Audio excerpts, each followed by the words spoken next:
어제 우리는 베드로의 신앙 고백을 기점으로 해서 예수님의 메시지가 새롭게 바뀌었다는 사실을 함께 살펴보았습니다. 마가복음 8장 29절에서 베드로가 가이사랴 빌립보에서 위대한 신앙 고백을 합니다. 주는 그리스도이십니다. 마태복음에 의하면 주는 그리스도시요 살아계신 하나님의 아들이십니다. 이렇게 신앙 고백을 했습니다. 그 고백 이후부터 예수님은 비로소 자신의 고난과 죽음 그리고 3일 만에 살아나실 부활에 대한 말씀을 본격적으로 하기 시작하셨습니다. 마가복음 8장 31절 32절에는 고난과 죽음에 대한 예수님의 첫 번째 순환 예고가 나오고요. 마가복음 9장 30절 31절에서는 두 번째 순환 예고가 나옵니다. 그리고 10장에 들어가면 세 번째 순환 예고가 나오는데 10장 32절부터 34절에서 세 번째로 순환 예고를 하십니다. 특별히 세 번째로 말씀하신 마가복음 10장에 보면 예수님이 고난받으실 것에 대해서 좀 더 적나라하게 표현하고 있는데요. 10장 34절에는 그들이 나를 능욕하며 침뱉으며 채찍질하고 죽일 것이다. 이렇게 예고를 하셨어요. 예수님은 아신 거예요. 자신이 어떻게 죽을 것인지를 이미 알고 그렇게 순환 예고를 제자들 앞에서 하셨어요. 이처럼 예수님은 마가복음 8장, 9장, 10장 이 세 장을 걸치면서 자신의 고난과 죽음에 대한 이야기를 세 번씩이나 반복해서 말씀하셨습니다. 이것은 예수님이 자신의 사명에 있어서 고난과 죽음이 단순히 어떤 부수적인 사건이 아니라 자신의 사명에서 가장 중요하고도 핵심적인 사건이라는 것을 보여주신 것입니다. 내가 바로 이것을 위해서 이 땅에 왔다. 내가 이 땅에 온 이유는 바로 고난받고 죽기 위해서 왔다 하는 것을 말씀하시기 위해서 제자들에게 드디어 이렇게 말씀하기 시작하는 겁니다.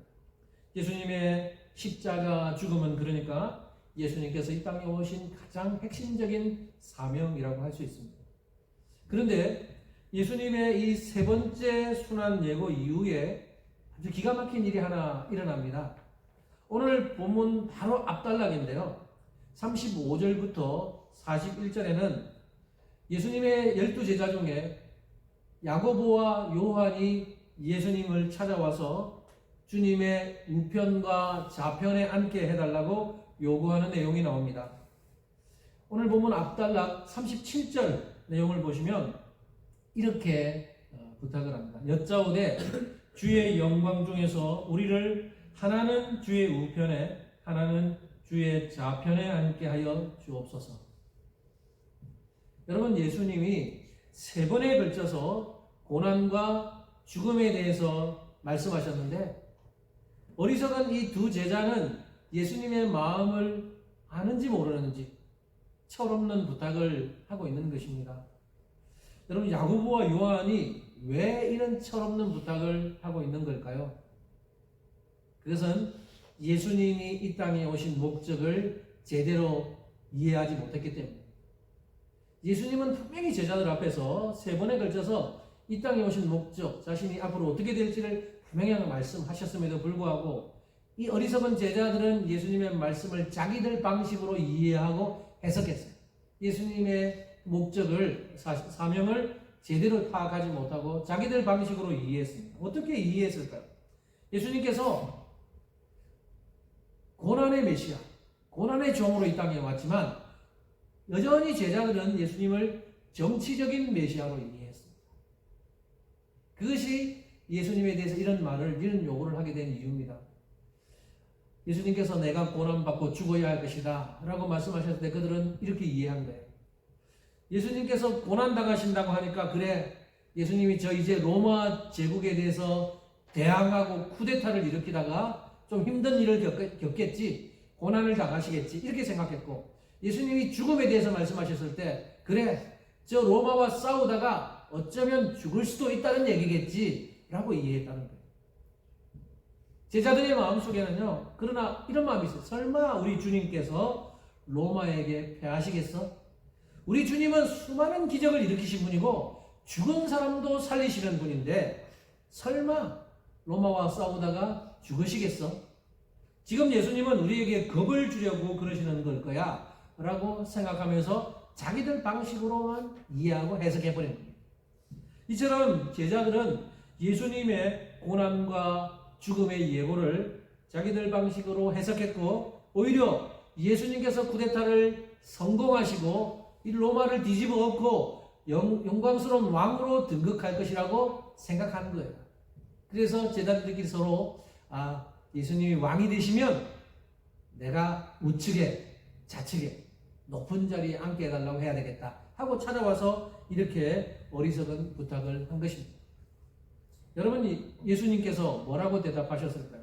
이 두 제자를 향해 예수님 뭐라고 말씀하셨느냐면 그 다음 구절인 38절을 보십시다. 보이시는 분 같이 한번 읽어볼까요? 38절 읽어봅시다. 시작. 예수께서 이르시되 너희는 너희가 구하는 것을 알지 못하는도다. 내가 마시는 잔을 너희가 마실 수 있으며 내가 받는 세례를 너희가 받을 수 있느냐? 예수님은 두 제자에게 너희는 지금 무엇을 구하고 있는지조차 모르고 있다 라고 책망조의 말씀을 하신 후에 잔과 세례에 대한 말씀을 하셨습니다. 내가 마시는 잔을 너희가 마실 수 있으며 내가 받는 세례를 너희가 받을 수 있느냐? 잔과 세례에 대한 이야기를 하셨습니다. 여러분, 여기서 잔과 세례는 상징적인 의미고 비유적으로 말씀하신 거예요. 잔은 대부분 하나님의 공의로운 심판을 상징합니다. 그리고 세례에 해당하는 밥티조마라고 하는 말 역시 비유적으로 사용될 때는 어떤 사람이 극심하게 당하는 재난이나 고난을 가리킬 때 사용된 것이 바로 세례예요. 그런 의미에서 이 잔과 세례는 그리스도의 고난과 죽음을 매우 선명하게 보여주는 용어라고 할 수 있어요. 내가 장차 고난당하고 죽을 텐데 너희들 같이 동참할 수 있느냐, 이런 의미로 이야기하는 거예요. 내 고난에 동참하고 나의 죽음에 너희들 동참할 수 있느냐, 이렇게 이야기하는 건데, 영적으로 무지한 이 두 제자는 예수님의 말씀을 역시 자기들 방식으로 이해하고 해석했어요. 그래서 이런 어마어마한 말씀 앞에 그들은 뭐라고 대답합니까? 할 수 있나이다. 주님, 할 수 있습니다. 자신있으니까 대답하는 거예요. 그들은 예수님께서 잔과 세례를 받을 수 있느냐라는 이 질문을 잠시 후에 내가 쿠데타를 일으켰는데 그 쿠데타에 너희들 같이 동참할래? 이렇게 받아들인 거예요. 내가 좀 있으면 로마를 뒤집어 엎을 텐데 너희들 도망 안 가고 이 로마 뒤집어 엎을 때 쿠데타에 너희들 같이 동참할 거야? 이렇게 받아들이니까 예, 주님, 같이 동참해서 우리도 그 쿠데타에 혁명을 일으킬게요. 이렇게 생각한 겁니다. 잠시 후에 예수님이 어떤 일을 당할지도 모른 채 철부지 아이들처럼 이렇게 대답을 한 것입니다. 바로 본문 앞구절인 41절은 나머지 10명의 제자들이 그 소식을 듣고 나서 야고보와 요한을 향해서 화를 냈다라고 됩니다. 여러분, 질문해 볼까요? 왜 화를 냈을까요? 다른 10명의 제자들이 야고보, 요한 찾아와서 화를 냈어요. 왜 화를 냈어요? 그 이유는 너희들 그렇게 철이 없냐? 그렇게 어리석은 부탁을 하다니 왜 그렇게 영적으로 무지하고 철이 없냐? 어떻게 그런 부탁을 할 수가 있냐? 이런 의미로 화를 낸 게 아니잖아요. 그들이 화를 낸 이유는 너희 둘만 높은 자리를 차지하려고 어림도 없다. 그 자리는 바로 내가 차지할 거야 라는 의미로 화를 냈다는 거예요. 어떻게 너희들 둘이만 찾아와서 예수님께 높은 자리를 요구해? 그렇게 이런 의미로 화를 내는 것이죠. 제자들의 영적 수준이 다 똑같습니다. 12명의 제자를 예수님이 삼으셨지만 예수님이 지금 십자가를 앞두고 며칠 앞두고 있는데 이렇게 지금 제자들은 철부지 제자들처럼 이렇게 모습을 보이고 있다는 겁니다. 자, 그리고 나서 오늘 본문이 이어집니다. 오늘 읽은 본문이 이어지는데요. 오늘 본문은 예수님께서 제자들을 한자리에 불러 모아놓고 중요한 교훈을 말씀하시는 내용이 오늘 본문입니다. 몇 번에 걸쳐서 장차 고난을 당하시고 죽을 것을 말씀하셨음에도 불구하고 정신을 차리지 못하고 여전히 철부지처럼 행하니까 예수님 이제는 다 불러 모아놓고 아예 대놓고 직접적으로 교훈을 주십니다. 그 교훈의 말씀이 오늘 보면 42절부터 44절인데요. 우리 같이 한번 42절부터 44절 오늘 말씀 생각하면서 한번 읽어봅시다. 시작. 예수께서 불러다가 이르시되 이방인의 집권자들이 그들을 임의로 주관하고 그 고관들이 그들에게 권세를 부리는 줄을 너희가 알거니와 너희 중에는 그렇지 않을지니 너희 중에 누구든지 크고자 하는 자는 너희를 섬기는 자가 되고 너희 중에 누구든지 으뜸이 되고자 하는 자는 모든 사람의 종이 되어야 하리라. 정신을 못 차리는 제자들을 불러 모아놓고 예수님이 아예 직접적으로 대놓고 하시는 교훈의 말씀입니다.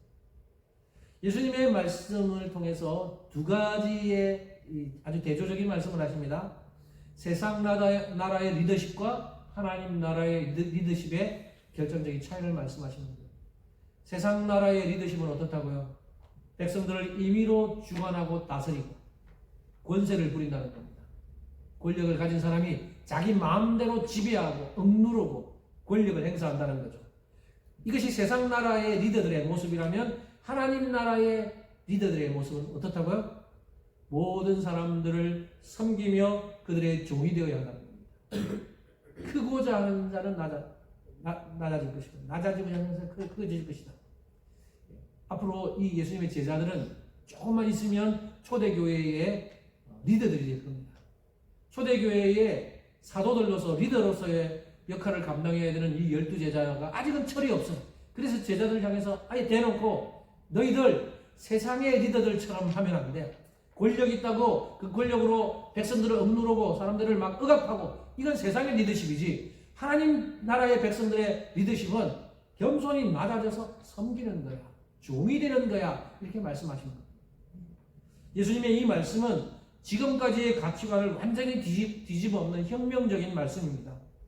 예수님이 이처럼 혁명적인 말씀을 통해서 전하고자 하는 메시지가 무엇입니까? 권력을 가지고 영향력을 행사할 수 없다는 거예요. 세상의 방식으로 하나님 나라에서는 통하지 않는다는 겁니다. 하나님 나라에서는 세상의 방식대로 권력을 행사하면서 영향을 가지면 사람들이 눈치 보면서 순종하는 척하게 보일지는 모르지만 그것이 참되게 백성들을 얻는 것이 아니라는 거예요. 하나님 나라의 백성들은 누구든지 어떤 사람 위에 있다 하더라도 겸손히 낮아져서 섬기는 역할을 감당해야 해요. 그래야 참된 영향력을 끼칠 수 있다는 얘기를 하고 계신 거예요. 여러분, 이처럼 겸손히 낮아져서 섬김의 역할을 보여주신 참 모델이 누구십니까? 참 모델이 바로 우리 주 예수 그리스도이십니다. 이 말씀을 하시는 예수님이 참 모델이죠. 예수님은 사실 자신을 대적하는 자들을 향해서 한 방에 쓸어버릴 수 있는 능력이 있어요. 예수님은 하나님의 아들이시고 예수님은 마음만 먹으면 천군 천사를 동원해서 대적자들을 물리칠 수 있는 능력을 가지신 분입니다. 그러나 예수님은 그렇게 하지 않았어요. 오히려 예수님은 그 대적자들의 죄를 위해서 십자가에 못 박혀 돌아가시고 돌아가실 때도 저들의 죄를 사하여 주옵소서. 그들의 죄 사함을 위해서 기도하신 분입니다. 예수님이야말로 권력, 최고의 권력을 가지신 하나님으로서의 하나님의 아들로서의 권력을 가지신 분이고 그런 능력을 가지신 분인데 그것을 사용하지 않으시고 그것으로 사람들을 지배하려고 한 것이 아니라 오히려 겸손히 낮아져서 종처럼 다른 사람을 섬기면서 영향력을 행사하신 참 모델이 바로 우리 예수님이십니다. 2007년 1월 7일자 뉴욕타임즈에 이런 기사가 실렸습니다. 행복의 기본이라는 흥미로운 기사가 실린 적이 있습니다. 행복의 기본. 여러분, 행복의 기본이 뭘까요? 어떻게 하면 행복합니까? 그 뉴욕타임스의 한 기자가 실은 기사에 의하면요, 이 분야에 연구하는 전문가들이 연구를 했대요.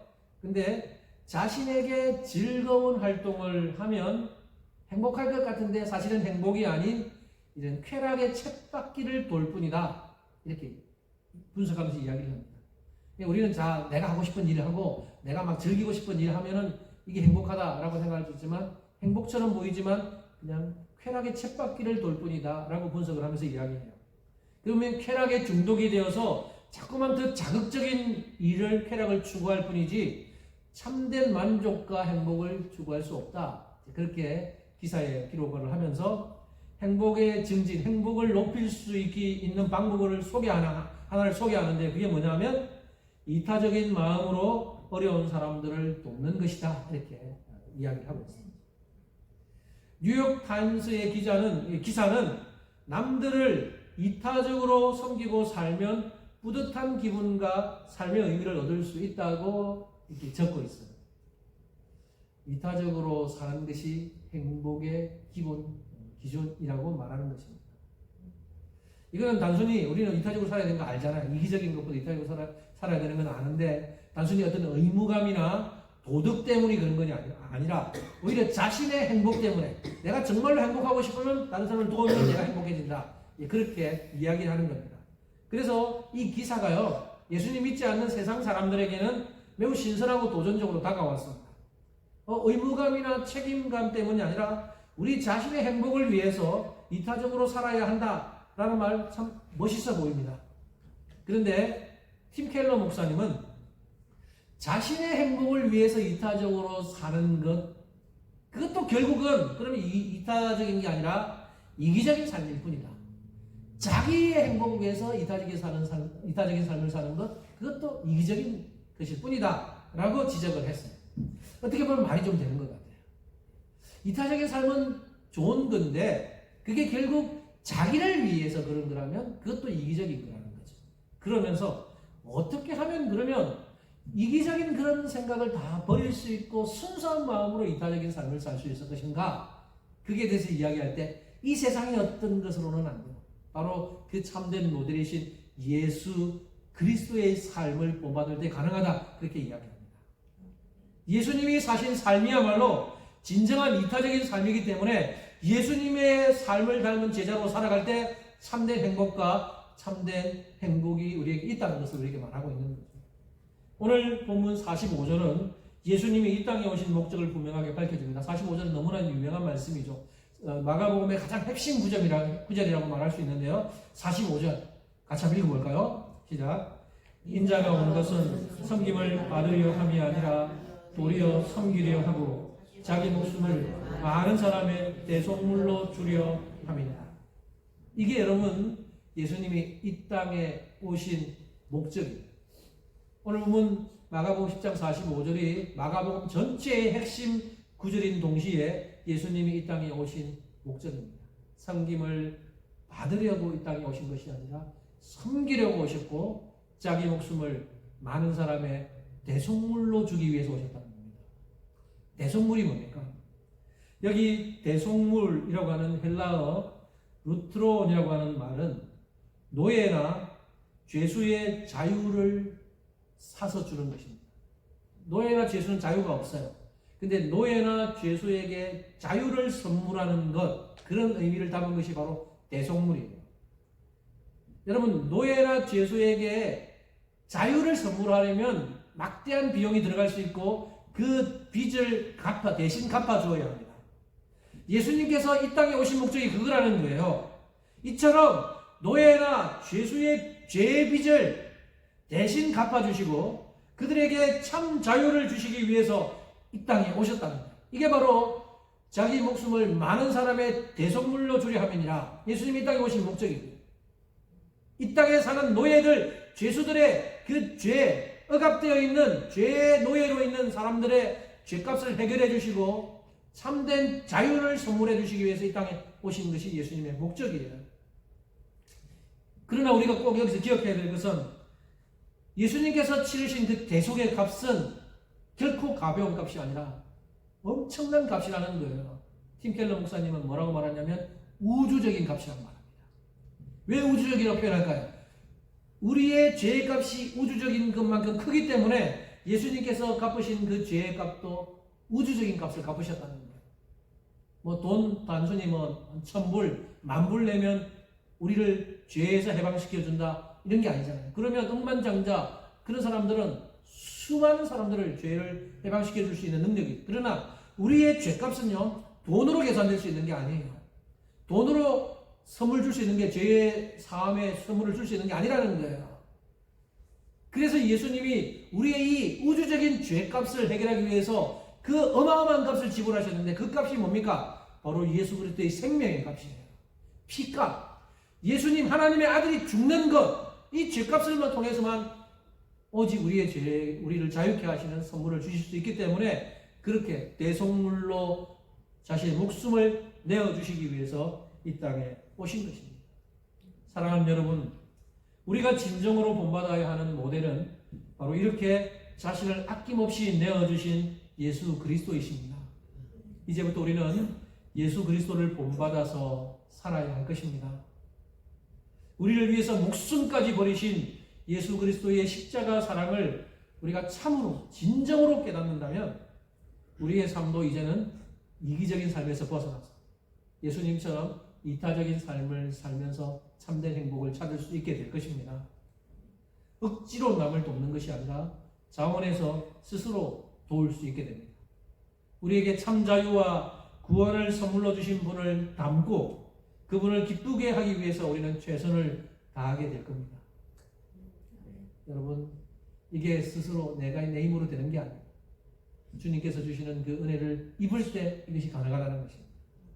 저는 오늘 설교 제목을 뭐라고 붙였냐면 힘들어도 사랑을 멈추지 말라 이렇게 붙였어요. 왜 제가 이렇게 붙였냐면 우리가 하나님의 자녀가 되었다고 해서 저절로 남들을 섬기고 사랑을 행할 수 있는 게 아니기 때문에 우리가 하나님의 자녀가 되었음에도 불구하고 우리는 여전히 연약해서 이기적인 삶을 추구하고 살지만 예수님을 닮아서 예수님의 참된 제자들이라면 예수님을 닮아서 힘들어도 여러분 그 주님의 사랑을 포기하지 말고 하나님의 사랑을 포기하지 말고 우리는 그 사랑을 전해야 하는 것입니다. 이제 말씀을 정리하겠습니다. 하나의 예를 들고 말씀을 마치겠습니다. 1700년에 독일의 매우 유력하고 부유한 가문에서 태어난 니콜라스 진젠도르프라고 하는 백작이 있습니다. 아마 여러분 진젠도르프도 발음은 다양하게 할 수 있는데 이 백작에 대한 이야기 이름을 들어보신 적이 있을 거예요. 그는 모라비안 교회의 창립자 중에 한 명인데요. 그의 삶은 재산이 거의 바닥 날 때까지 다른 사람을 돕는 이타적인 삶을 살았습니다. 그럼 왜 그가 이렇게 이타적인 삶을 살 수 있었을까요? 그 결정적인 계기가 하나 있었습니다. 그게 뭐냐면 비르츠부르크라는 도시에 있는 한 작은 집에 있는 그림 때문이라고 합니다. 진젠도르프가 레지던츠라는 옛날 대주교의 집에 가서 2층의 계단을 올라서 2층에 갔을 때 한쪽 구석에 걸려있는 그림 하나를 보았습니다. 이 그림은 이탈리아의 화가 도메니코 페티라는 사람이 그린 그림인데 에케 호모라는 제목의 그림입니다. 에케 호모. 지금 보고 있는 저 그림이 에케 호모라고 불려지는 그림인데요. 이 그림의 내용은 무슨 내용이냐면 총독 빌라도가 예수님을 재판하면서 에케 호모, 이 사람을 보라 라는 뜻입니다. 이 사람을 보라 라고 소리쳤을 때 예수님이 말없이 고개를 툭 떨구고 있는 모습을 그린 거예요. 진젠도르프가 이 그림 앞에 선 것은 1719년 그의 나이 19살 때였다고 합니다. 당시에 진젠도르프는 많은 가능성을 가진 청년이긴 했지만 여전히 어린 청년, 지금 우리 큰아들 정도 나이밖에 되지 않는 그런 어린 청년이었어요. 그래, 평소에는 그 정도 친구들과 어울려 있으면서 그냥 그렇게 평범하게 그런 감정에 휘둘릴 수 있는 그런 청년이었는데 하나님께서 은혜를 주신 거예요. 그날 하필이면 그 19살 된 청년의 마음속에 저 그림을 보는 순간 진한 감동을 하나님 불러일으켜 준 겁니다. 가시관을 쓰신 채 고난받는 주님을 한참 바라보다가 그 그림 아래에 화가가 쓴 글이 있었어요. 이 도메니코 페티라고 하는 화가가 쓴 글이 하나 적혀 있었는데 이렇게 적혀 있었습니다. 내 너를 위해 이 모든 일을 했는데 너는 나를 위해 무엇을 하느냐? 라는 글귀를 보았어요. 여러분, 바울이 다메섹에서 예수님을 만나는 놀라운 경험을 한 것처럼 진젠도르프도 바로 이 그림 아래 쓰여 있는 이 글귀를 보면서 놀라운 은혜를 경험하면서 그의 삶이 변하게 됩니다. 그 이후에 진젠도르프는 고향인 드레스덴으로 돌아가서 오로지 하나님께 집중하면서 하나님을 위해서 일하기 시작하고 그의 모든 재산을 다른 사람들을 위해서 사용하기 시작합니다. 편안하고 호화로운 삶을 누릴 수 있는 그 백작이고 그는 아주 귀족이었고 백작이었고 그의 모든 재산을 가지고 평화롭고 호화롭게 살 수 있었음에도 불구하고 그는 이제는 자신을 위해 살지 않고 다른 사람을 돕는데 나 자신의 재산을 사용합니다. 그리고 자기 집도 예배와 모임의 장소로 내놓았습니다. 그리고 나서 그러던 중에 체코에서 종교의 자유를 찾아 이동한 모라비안 교도들을 만나게 되고 그들을 자기 집에 숨겨주고 그들을 보살피게 되고 나중에 그는 모라비안 형제회를 조직해서 본격적인 경건주의 운동을 벌이게 됩니다. 모라비안 운동을 여러분 좀 들어보신 적이 있는지 모르겠는데 모라비안 운동이 결국에는 활성화되고 이 근대 선교에 불을 지피게 됩니다. 그래서 1832년 7월에 한국 최초의 선교사인 귀칠라프라고 하는 선교사가 우리나라의 서해안으로 파송이 됩니다. 그리고 고아원의 아버지라고 불리는 조지 뮬러가 회심하게 되고 영국으로 그를 보내게 됩니다. 감리교의 창시자인 요한 웨슬리가 영향을 받아서 이렇게 변화되는데 큰 몫을 한 것이 바로 이 모라비안 선교 운동입니다. 바로 진젠도르프의 영향력으로 인해서 이런 일이 일어나는 거죠.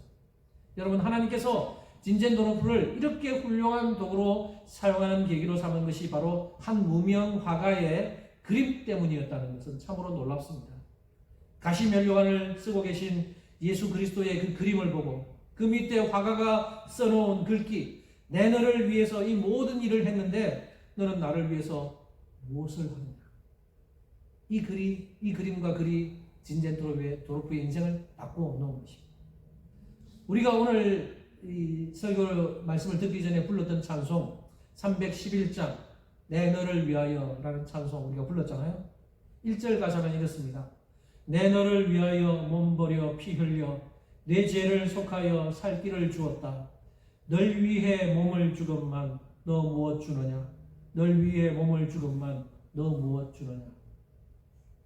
이 찬송가는 영국 출신 프란시스 하버가이라고 하는 여자가 작사한 것인데요. 이 찬송가의 작사를 쓰게 된 것도 진젠도르프의 경우와 비슷하다고 합니다. 하버갈은 신구약을 원전으로 읽을 만큼 아주 똑똑한 사람이었는데 천재였는데 1858년 그녀가 독일에 유학하고 있을 때 몸이 쇠약해져서 휴양차 하구집에 머물게 되었답니다. 친구 집에 머물게 되었는데 그때 그 집 거실에 걸려있는 렘브란트의 예수님의 십자가라는 그림을 보게 되었는데 그 그림 밑에 써진 글귀가 그 똑같았다고 해요. 나는 너를 위해서 생명을 주었는데 너는 나를 위해서 무엇을 주느냐. 이 글귀를 발견하고 영감을 얻어서 쓰게 된 가사가 찬송가 311장 우리가 불렀던 그 찬송이라고 합니다. 사랑하는 성도 여러분, 이 찬송가의 가사처럼 지금도 예수님은 우리를 향해서 이렇게 말씀하고 묻고 계십니다. 내 너를 위하여 몸 버려 피 흘려 생명까지 주었는데 너는 나를 위해서 무엇을 하거나 무엇을 주느냐. 진젠도르프가 이 글귀 때문에 그 인생이 바뀌었고 하버갈이 이 질문 때문에 훌륭한 찬송 가사를 쓰면서 우리에게 이렇게 찬송이 불려지는 것처럼 이제 이 질문 앞에 우리도 정직하게 반응해야 합니다. 여러분, 마지막으로 제가 질문하면서 마치겠습니다. 주님께서 우리를 위해서 생명까지 주셨는데 우리는 주님을 위해서 무엇을 할 수 있겠습니까? 여러분, 무엇을 하시겠습니까? 이번 고난주간을 보내시면서 우리를 위해서 생명까지 내어주신 우리 사랑하는 예수님, 우리 주님의 그 사랑 깊이 묵상해 보시고요. 나는 주님을 위해서 무엇을 할 수 있을까? 무엇을 해야 할까? 돌아보시는 그런 시간 되기를 주님의 이름으로 축복합니다. 같이 기도하겠습니다.